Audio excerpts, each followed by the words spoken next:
welcome to the Tabletop Games blog topic discussion. Coming around again. There are many reasons why some games are played a couple of times and then put to one side. Often the game just doesn't suit you or your games group, or it doesn't meet the expectations you had. However, there are also games that are put to one side but then get brought back to the table again after some time. And I want to look at what these games are for me and why I put them away for a while before getting them out again. The first example of such a game is Scythe by Stonemaier Games. It's a pretty complex game, needing a lot of focus and planning ahead. It has an interesting setting and some clever indirect player interaction.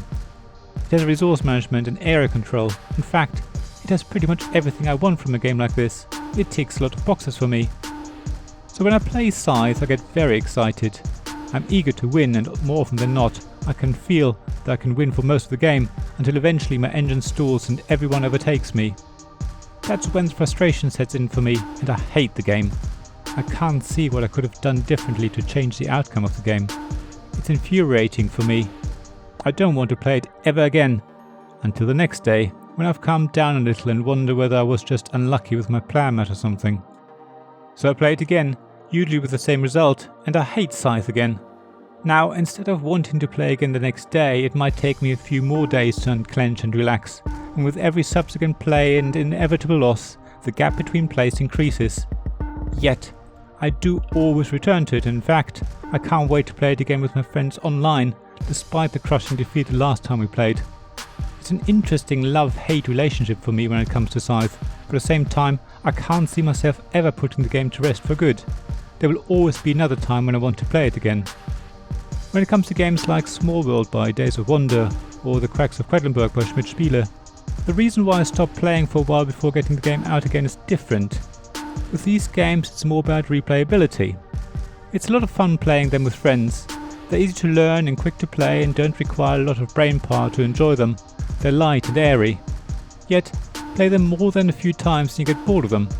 Even though both games have a good amount of variability, ultimately you're doing the same thing each time without much variety. Small World probably fares a bit better than The Cracks of Quedlinburg, but for both there comes a time when enough is enough and you put the game away. However, neither game stays away for too long, and both do make it back to the table eventually. And when they do, you remember how much fun you had playing them, and you ask yourself why you didn't get them out sooner. That is, until you get bored with them again, of course, and so the circle continues. There's one last reason why I might put a game away and not get it out for some time, and that has to do with the people I play with. I can't think of any specific examples, but I do think it's true for a lot of games, that you play them with a group of people over and over again and have a lot of fun. Eventually your games group has explored the game fully and there's nothing left in the game to offer you, so you put it away. However, then you meet new friends or maybe your family comes to visit and suddenly that game that seemed to have nothing left to offer is the perfect game again. As you play with this new group of people, you see the game in a different light. You see it through their eyes. Suddenly there are more things to discover, different ways to play it that you previously didn't think possible. Of course, even for those games comes the time when the new group of people has also discovered everything there is to discover in the game, and it gets put away as well. Yet, you never know when another opportunity offers itself to make this game the perfect game again. What about you? Have you got games that you play for a while but then put away, when you get them out again in the future? What games are they, and why is it that they come out again? Please share your thoughts in the comments below. I'd love to hear why others keep their games and play them again at a later date. Thank you for listening to this Tabletop Games blog topic discussion podcast.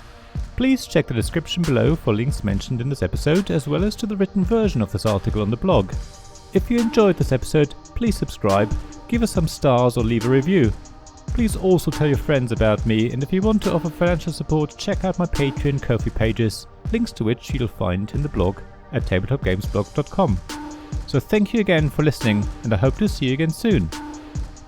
This podcast was made possible by the generous help of my Patreon supporters: Royal Patron Sean Newman, Castle Guard David Miller, Dice Masters Alex Bardi, Paul Grogan and James Naylor, and Shining Lights Robin Kay, Sarah Reed, Tim Vernick and We're Not Wizards.